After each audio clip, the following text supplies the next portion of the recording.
નમસ્કાર, પાદરા સમાચારના digital platform પર આપનું સ્વાગત છે। પાદરા તાલુકામાં એક હૃદયદ્રાવક અકસ્માતની ઘટના સામે આવી છે। સાગર રોડ પર વિદ્યાર્થીઓને લઈને જતો એક ટેમ્પો અકસ્માતનો ભોગ બન્યો હતો।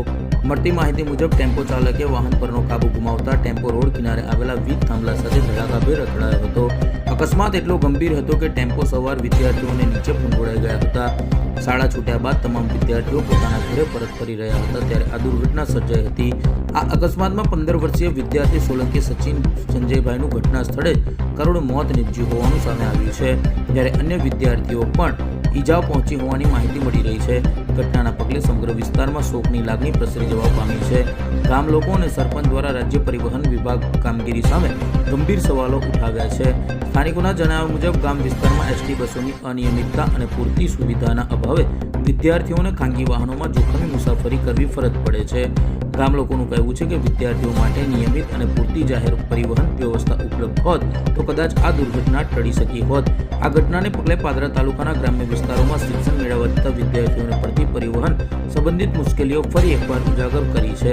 એક નિર્દોષ 15 વર્ષીય વિદ્યાર્થીએ પોતાનો જીવ ગુમાવતા સમગ્ર વિસ્તારમાં ગમગીનનો માહોલ છવાઈ ગયો છે, જ્યારે અન્ય વિદ્યાર્થીઓ અને વાલીઓમાં પણ ભય અને ચિંતાની લાગણી જોવા મળી રહી છે। હવે સ્થાનિકો દ્વારા જવાબદાર તંત્ર સામે કાર્યવાહી અને વિદ્યાર્થીઓ માટે સુરક્ષા પરિવહન વ્યવસ્થાની માંગ ઉઠી રહી છે। નામ છે, શું ઘટના હતી? મારું પરમાર તુષારભાઈ ભીમસંગ, હું સાદલ ગામનો ડેપ્યુટી સરપંચ છું। આ ઘટના આજે એવી ઘટી છે કે એક 15 વર્ષનો છોકરો, જે આપણે કહેતો આમ હૈયું દુબાઈ, આ ઘટના આજે એવી ઘટી કે કોઈને કીધા જેવી નહીં।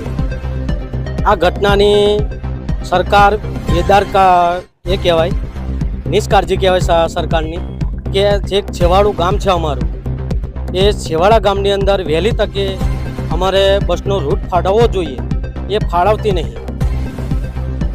આ છોકરો આજે અમારે મૃત્યુ પામ્યો છે, હવે અમારે કોને કહેવું?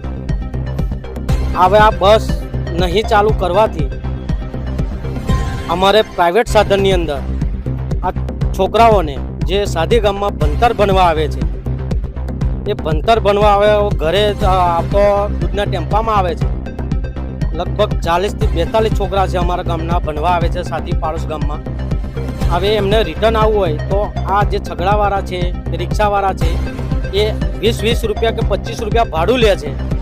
હવે જે સરકાર આપણે બસ ફાળવા છે તે વખતે પણ અમે જે પાસના પૈસા લે છે એ પાસના પૈસા પણ વસૂલ નહીં થતા।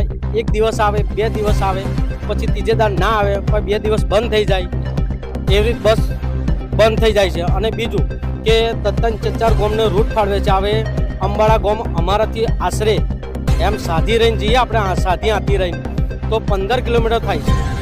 એ 15 કિલોમીટર આવે છોકરું હોજે 7 કે 7:30 વાગે ઘર આવે છે। બસ કે વહેલી તકે આ બસ ચાલુ કરે છોકરા માટે, એ અમારી માગ છે। એ માગ પૂરી નહીં થાય તો અમે આંદોલન પર બેસવા તૈયાર છે। આજની જે ઘટના બની, આજે છોકરા સ્કૂલેથી છૂટીને ઘરે આવતા હતા। હવે છોકરા કેવું કે અમને ઘરે આવવા માટે તો કંઈક ઘેરથી સાધન લઈને જતા નહીં। 15 વર્ષનું છોકરું ના એનાથી બાઇક ચલાવાય, ના એનાથી હવે સાયકલ તો હવે અત્યારે કંઈક નીકળી જ ગયું છે। હવે કંઈક સાયકલ એવું છે જ નહીં, અત્યારે ઘરે બાઇક થઈ જાય છે। કોઈ પણ તૈયાર હોતા નહીં, ઘરમાં કોઈ નવરા નથી, બધા ખેડૂત છે, કોઈ નોકરિયાત છે નહીં અમારા ગામમાં। હવે વાત નહીં વખતે પ્રાઇવેટ સાધન અમારે કંઈક ચાલતું નહીં। સાદી ગામમાં જે છગડા છે, રિક્ષા છે, એની અંદર આવતા હતા આ છગડાની અંદર। હવે છગડાની અંદર ફૂલ ચાલક ચાલતો હતો અંકોડા કંઈ, તો થોમલાની અંદર અથડાઈને આ થોમલો છગડાની અંદર અથડાયો, અને થોમલાની અંદર અથડાઈને થોમલો ભાંગી ગયો, છોકરાને માથા ઉપર પડેલ છે અને છોકરો મૃત્યુ પામેલ છે। શું પરિસ્થિતિ છે, શું નામ છે? મારું નામ કંચનભાઈ જયેશભાઈ ગોહિલ, સાદર સરપંચ છું ગ્રામ પંચાયતમાં। એમાં આ સ્કૂલે જવા આવવાના વ્યવહારની તકલીફ છે।